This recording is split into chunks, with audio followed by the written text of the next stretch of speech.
Welcome everyone, good morning. Thank you for braving it through the rain, drizzle. And welcome to the latest in our continuing series of V3 breakfasts, where we aim to get people together first thing in the morning to maybe just wake up your head to something that is super interesting or important for all of us, but perhaps you weren't thinking about last night or as you woke up this morning. This morning is about health, and we've been working in the area of health this year. We've been mainly working in the area of sleep, but just with that, in one go, we've been exposed to the impact of new technology, the social impact, the economic impact of sleep, and the personal, individual impact that good or bad sleep can have. Also, through this year, we've been dipping in and out of health in different ways. We've been working with the National Center for Cancer Research in Singapore. We've been talking with a Scandinavian company that wants to create a platform that will essentially replace the whole GP model. The company is called Cree. We've also been talking to a big player in the US that is creating a platform to take drugs directly to consumers. We continue to support Scar-Free in their work, and various other things. Nova Gray, a company that's creating personalized cancer therapies, we've also been talking to.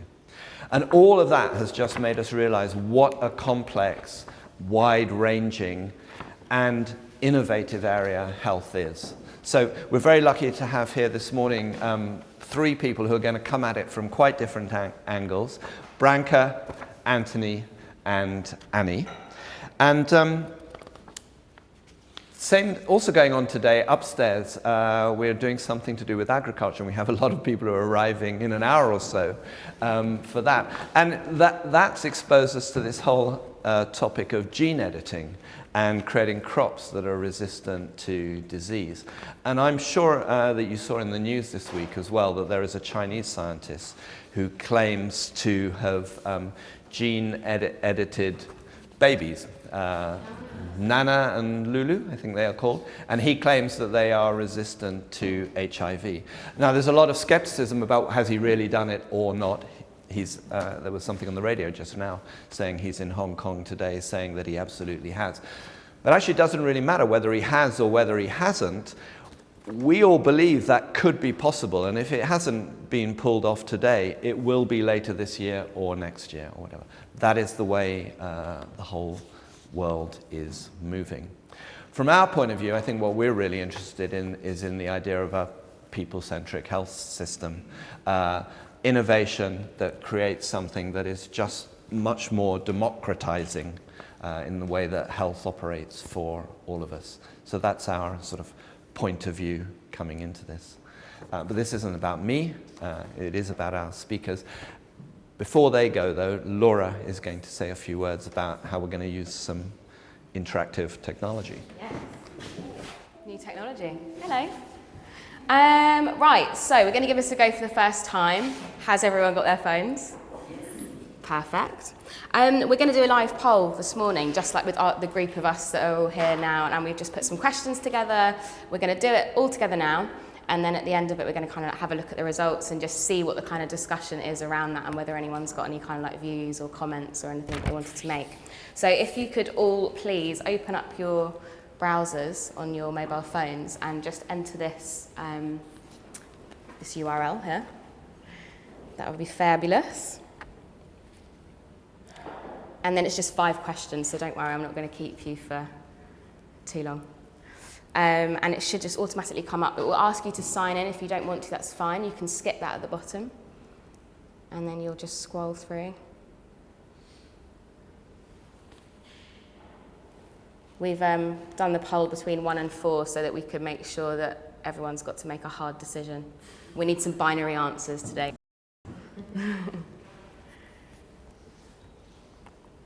Okay.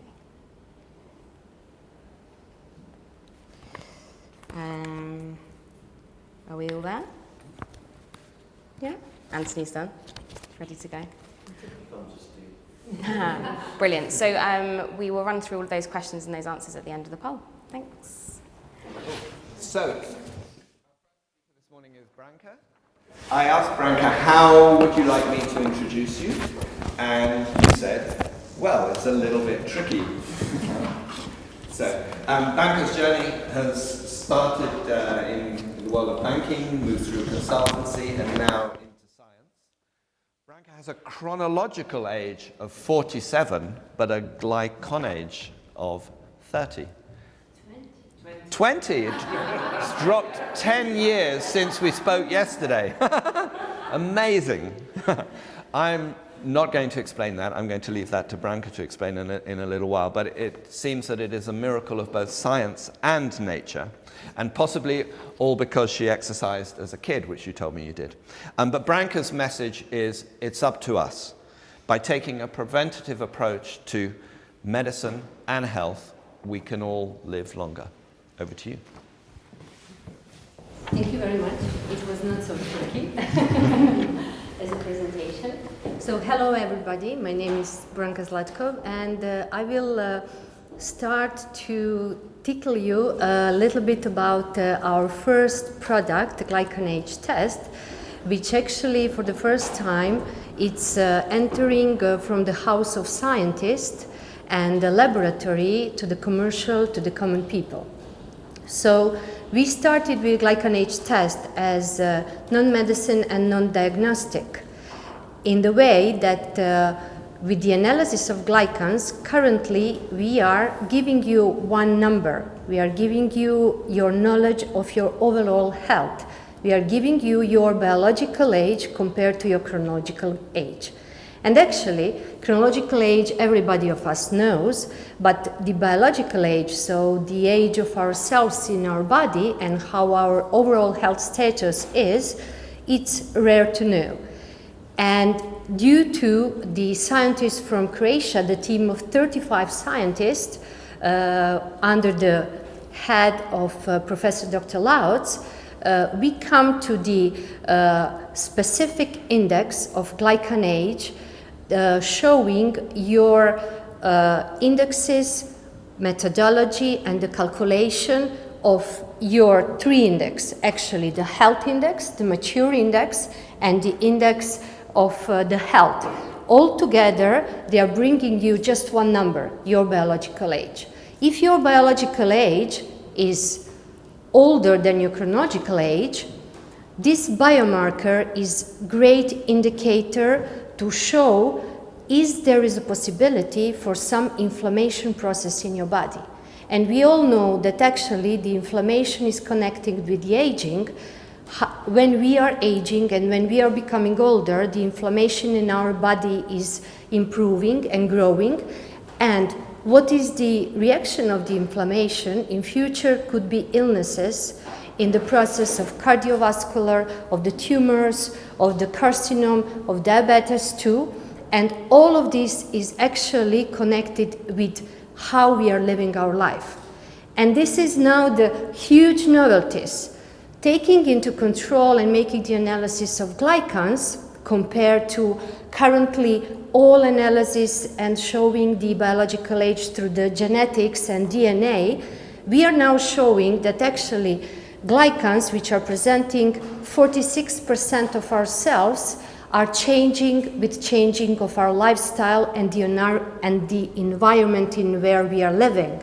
And actually this is bringing us a positive thoughts that we can change our aging, we can slow down our aging, we can decrease our aging, and it's really up to us.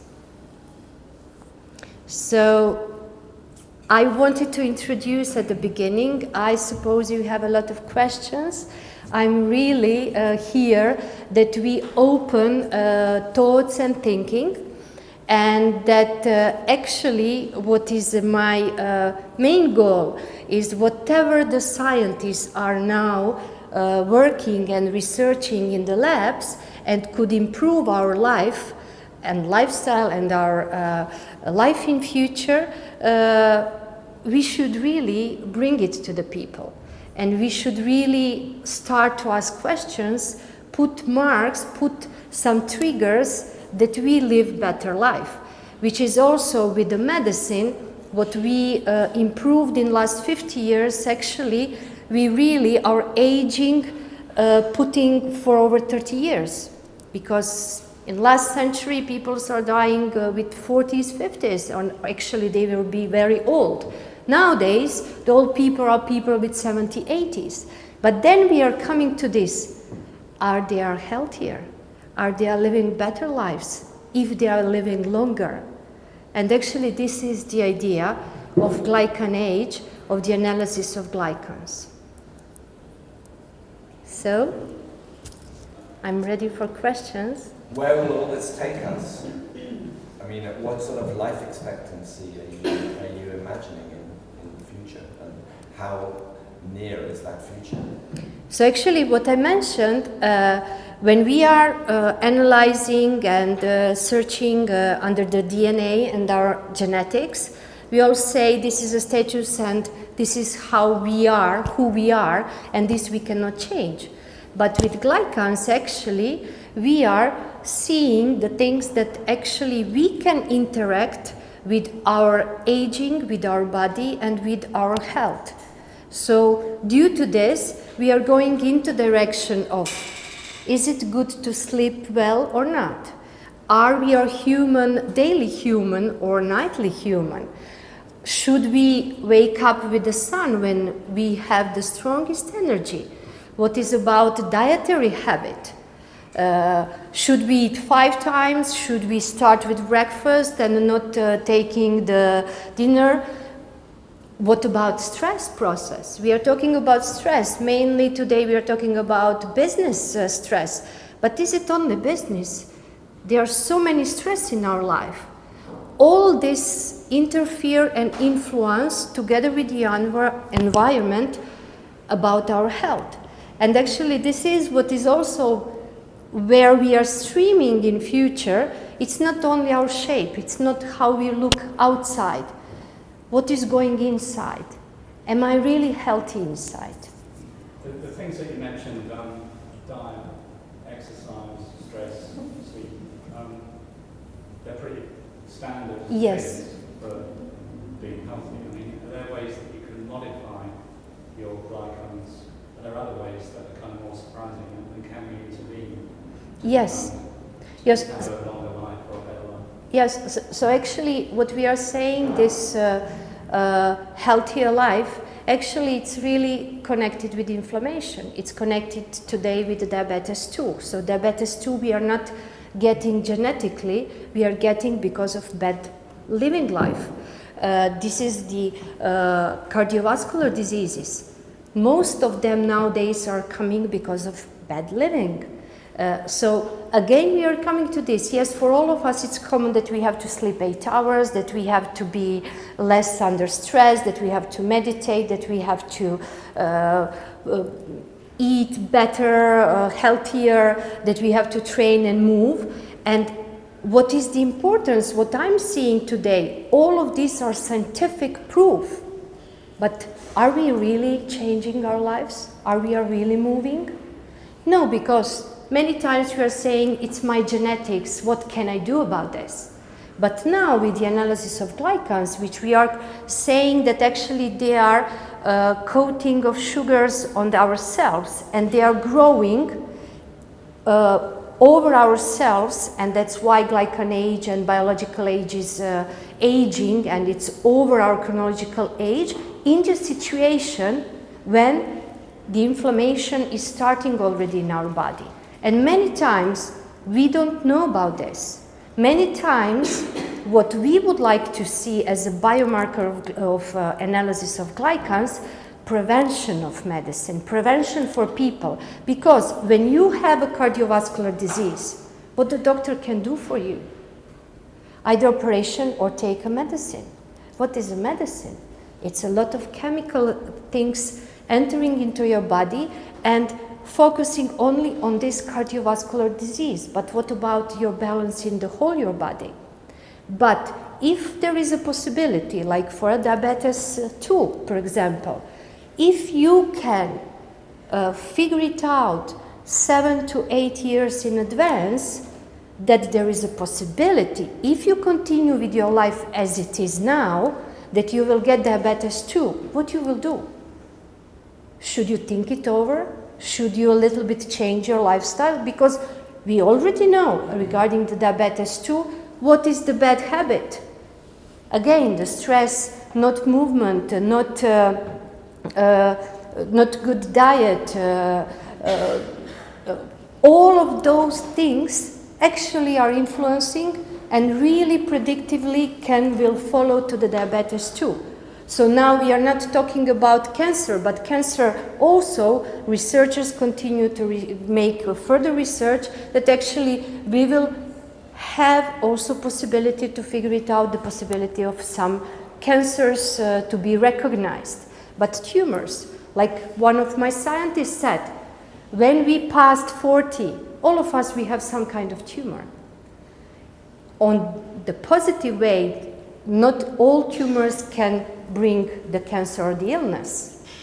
But if we are aware of this and if we can find out this, why not really to take care your life in your hands? Branka, I'm going to pause you there just to keep things moving. We'll take questions from everyone at the end, or for everyone. Let's switch to our next speaker, if you don't mind. Thank you.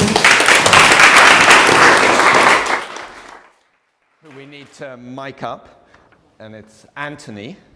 Anthony is a biomechanics coach. When everyone else was working with bodybuilders and the more fashionable side of personal training, Anthony was working with old ladies in wheelchairs and developing new techniques for corrective exercise. I'll let Anthony explain what corrective exercise means. He created a new theory and has trained over 1,000 PTs, personal trainers and the like, of many different types. Anthony will be telling us how the landscape is changing, asking whether data is making us better or more dangerous as individuals, and introducing us to something called physical intelligence, which again, I will leave Anthony to explain. He's a competitive fighter who trains with a 3-time Thai boxing world champion, and he runs with Team GB, or did. And his latest challenge is a 2.5-week-old baby boy. Anthony, over to you. Oh, thank you very much. How you doing? So my background, always been more into the health side of things. Long story short, when I was very young, I had an illness that I had to comprehend, and so was very interested in health pretty much from when I was 15 until now. So I had cancer at the age of 14 and was instantly thrown into rehab for my shoulder because they created an operation that severed my nerves, and I had to get rehabbed, and dietitians were talking to me about food and the preventative medicines around food, etc. So that's kind of where my interest started sliding into the biology. Didn't do that well at school, so I went into personal training and started to look into how you could work with people. And obviously being in it for 11 years, you see a lot of the trends come and go. People have been in it for a lot longer, but they see the same trends coming and going.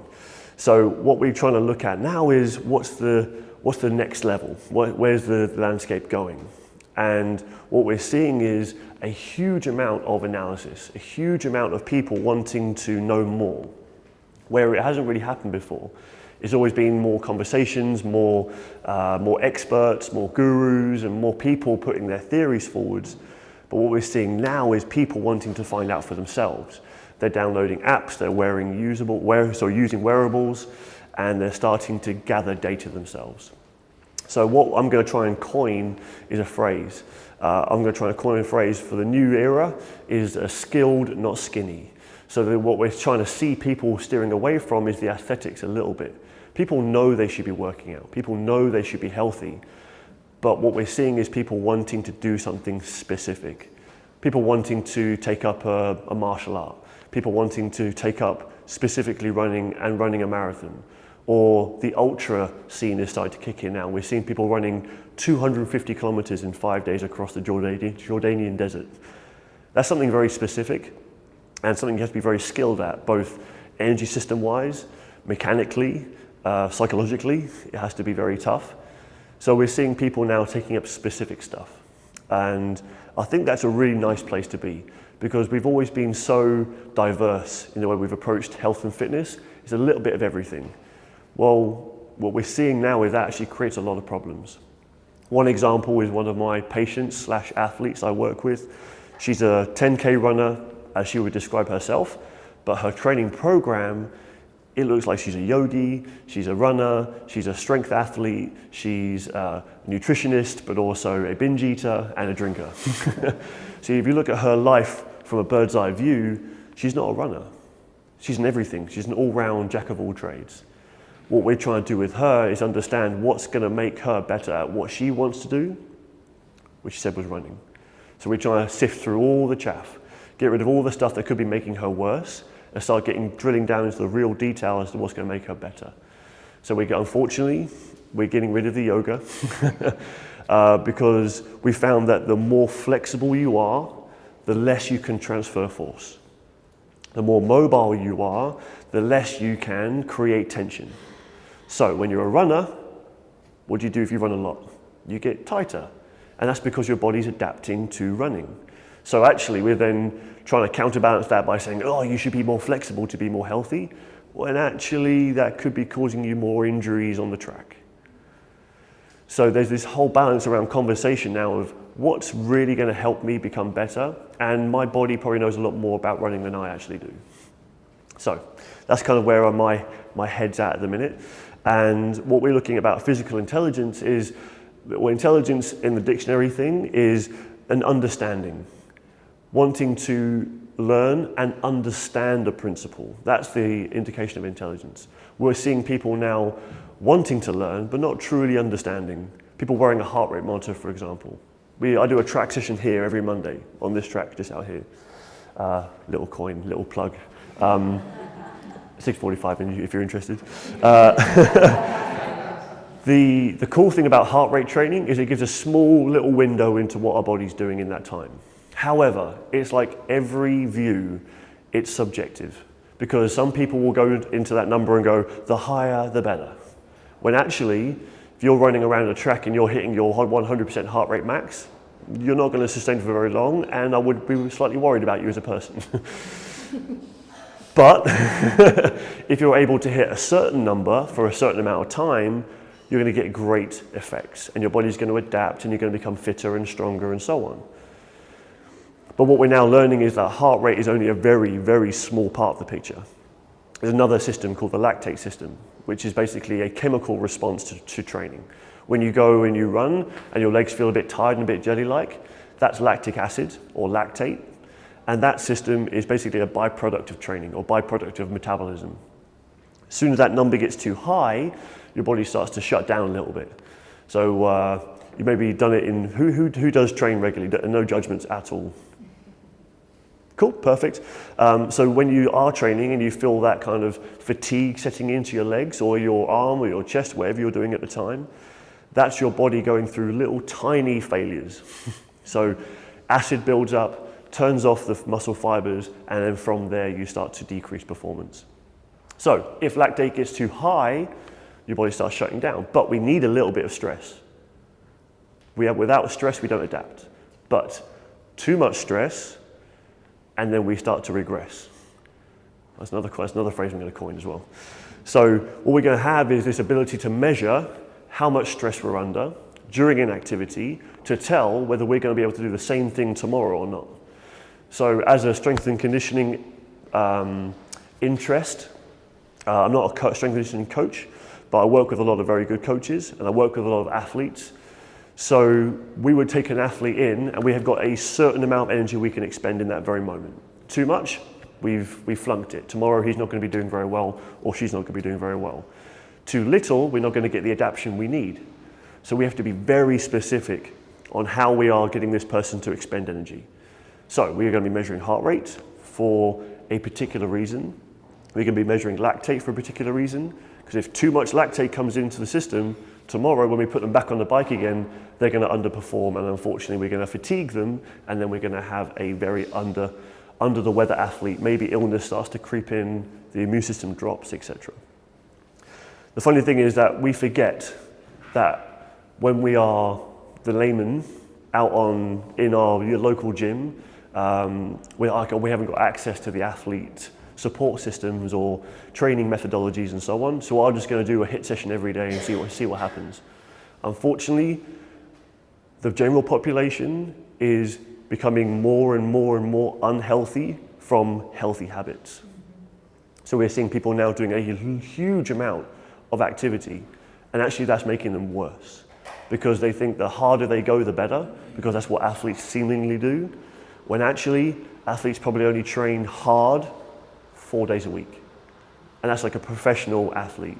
The other days a week, they're working on their skills, whether it's running, they're looking at their stride, their hamstring turnover, their nervous system and becoming more mobile, rather than thinking, okay, I've got to work 8 hours today, I've got a gym session in the evening, I've also then got to go and feed my mum who's staying with me because she's out of the home because we can't afford it, all these other stresses that kick in. What we have to remember is we are very, very overworked and very underpaid when it comes to our energy. So the more we do, unfortunately, the worse we get. However, just the right amount, we are very, very capable of doing some amazing things. So I think what I would like to see in the future is a greater understanding from the general public or from the powers that be, educating the general public as to exactly how much energy we should be expending and how much we should be looking at specificity. You want to become a great runner? Brilliant. This is what you need to avoid and do. If you want to become a strength athlete, great. This is what you need to avoid and do. If you want to become a yogi, great. This is what you need to avoid and do. But to become a jack of all trades, unfortunately, then becomes a little bit targetless. So that's when people come to see me, especially for back pain and knee pain and shoulder pain. In the early days when I was looking at getting people out of wheelchairs and stuff, it was specificity. It was, this is not going to help you right now, this is. So let's avoid that, let's take the stress away from doing that and not being good at that, let's focus on being good at this. Why did you say data was dangerous potentially? So this is what we're getting enough information to be dangerous. So if I say, okay, I now can measure my heart rate, I'm then instantly going to plug into the idea that more is better. So on the reverse of that, I was listening to a podcast from a geneticist, but also a sleep doctor, who were talking about sleep earlier on, and the wearables now starting to monitor sleep. Unfortunately, the wearables aren't quite up to the accuracy yet that we need it to be to measure our amounts of REM and deep sleep and so on. So the wearables are kind of starting to guess a little bit. And that stress of knowing I didn't get a great amount of sleep last night actually causes more problems than not getting enough sleep. So we're now getting more and more information thrown at us about how we should be living our lives and how we should be sleeping more and doing more and working more, but we don't know how much or how little, or we don't know the detail. We're just getting the broad summary. Great. Thank you so much. Let's hear from Annie and then we'll... Perfect. Thank you.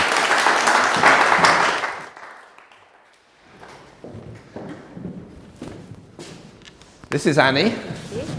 Today Annie is moody, although she used to be dazed and confused. Sorry, I couldn't resist that. That was excellent. Annie was looking for a change. She wanted to get into tech and to get into something with a sense of purpose. You are passionate about how we can have better technology for how people really live their lives, and also very focused around issues to do with data and ethics. Data again. Moody is for women, and who Annie says are massively underserved. Some bold statements there, thank you. Some of what I'm actually saying today as well will probably slightly overlap with some of the points that were made this morning, which is that technology is really, really exciting when it comes to health, but also I think we have a lot of responsibilities. So as you said, my background was initially publishing. I worked at Dazed and Confused across all of their titles, and a lot of that is with a kind of young audience and really understanding how people are living their lives and what they're interested by. And from very early on, both personally and in terms of that consumer, I was seeing this rise in interest in health, but also the power of media in terms of misinformation and confusion. And I think confusion drives a lot of anxiety, and we're really stuck in this space of kind of mass information, but also kind of mass confusion. So that was one of the reasons why the Moody opportunity really appealed to me. So Moody was founded by a woman called Amy Thompson. We officially sort of kicked off in January this year. Previously, Amy ran an agency called Scene, which she sold to focus full-time on this venture. Moody is a technology company that has just released our first app into the UK market in October. And our focus, or what I wanted to kind of talk about today, was some of the knowledge gaps that we have identified that we want to start with. And it is very much start, because I think the beauty of technology is that it is ever evolving. So some of the knowledge gaps that we looked at came from Amy's personal story, which was she was an incredibly successful and ambitious and focused young woman who got to the age of 30 and realised just how much that had taken a toll on her health. And in a slightly taboo subject, she realised that she was really in danger when her periods completely stopped. And she set off on this venture to say, hold on a minute, this is not right, something must be really wrong. And she went and she spoke to doctors, and she spoke to dietitians, and she spoke to nutritionists, and she spoke to fitness experts, all of which she had access to because of her network that she has, and also the finance that she had, behind her as someone who lived in London. And two frustrations came out of that. One was the amount of really interesting information that was out there that she could really use, that she had never had access to before. And secondly, the number of doctors that said to her, okay, start with keeping a diary. I want you to go away and look at your symptoms. I want you to go away and look at your lifestyle, and I want you to bring back the information. So she took her diary and she starts to write, and she starts to track, and she starts to see these patterns in terms of her stress and her routine, and also her physical symptoms that she was experiencing: headaches, bloating, cramps, bad skin, bad sleeping. And she thought, isn't this ridiculous? I use Uber, I use Nike Plus to train, I use Monzo to pay on my card, and yet when it comes to my health, I'm monitoring it through a piece of paper. So her quest for us, Moody, is about helping women understand themselves better, and understanding that our hormones in our body are very important, especially for women, but for all of us, are really the keys to our overall health. So you're talking cortisol, you're talking your melatonin, you're talking your estrogen and your progesterone, which is obviously the female hormones. And we wanted to build an app that looked at not only periods specifically, because obviously there are period trackers already that exist, but they predominantly exist for two things: to either get pregnant or to not get pregnant. And actually, for any women that are under the age of 35, or any women that don't have, children as part of their sort of ambition, that is completely useless. And in fact, that, again, for all women, but also for everyone, will understand that the fluctuations that a woman goes through throughout her month has an impact on the way that she feels, both mentally and physically. And more importantly, when they get out of balance due to usually stress or sleep, or potentially biological issues going on in her own sort of genetics in her body, that'll really impact her overall health. So for us, we had to focus on building a tool that could not only look at the medical side of things, but also look at the lifestyle side of things. Let's build a tool that's really exciting and engaging, something that people are going to want to use the way that they use Instagram and the way that they use Netflix. And we had to understand the habits of young women, and we're really proud with our initial release that went out in October, which is a mood and cycle tracker. So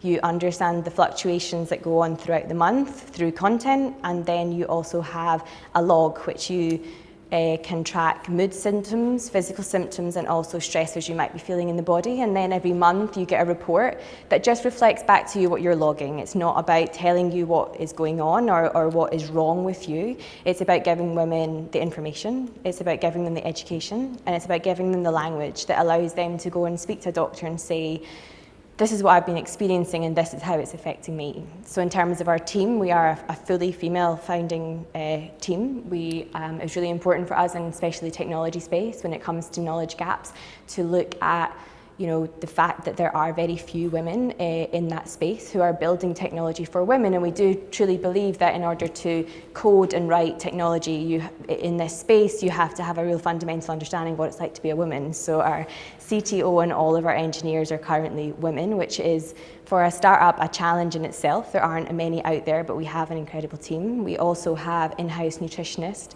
Lola, who's been working very closely with us in building sort of the language and information, so it really feels like you've got a personal support system sort of in your pocket, as they say.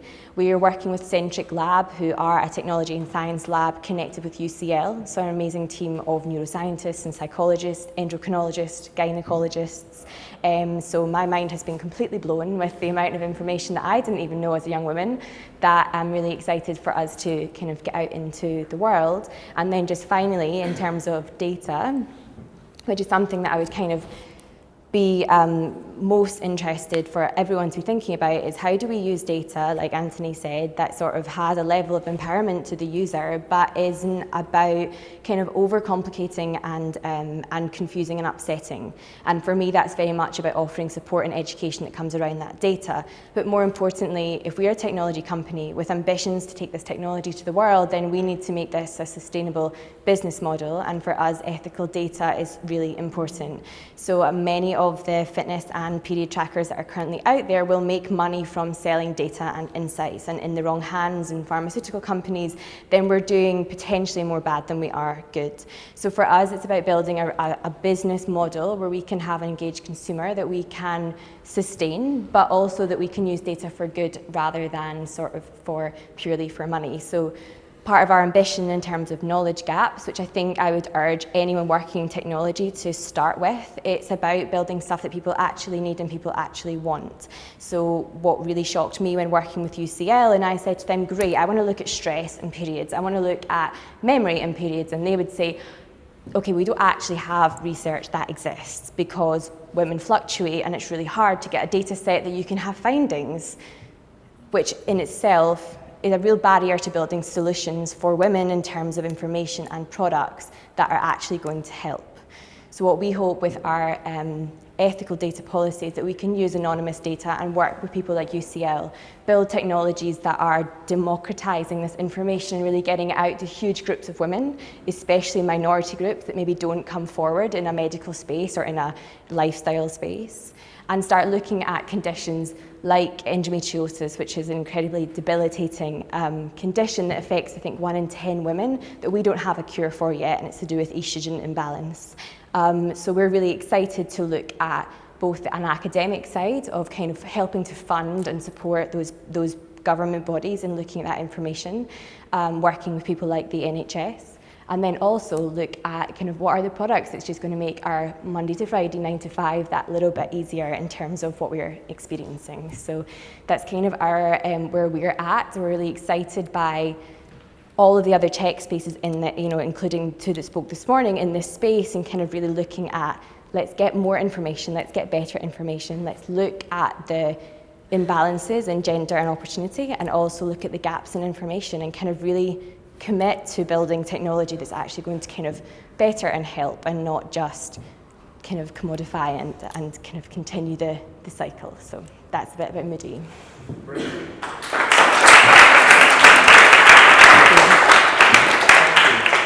How are we going to do questions? Do we need to? We are.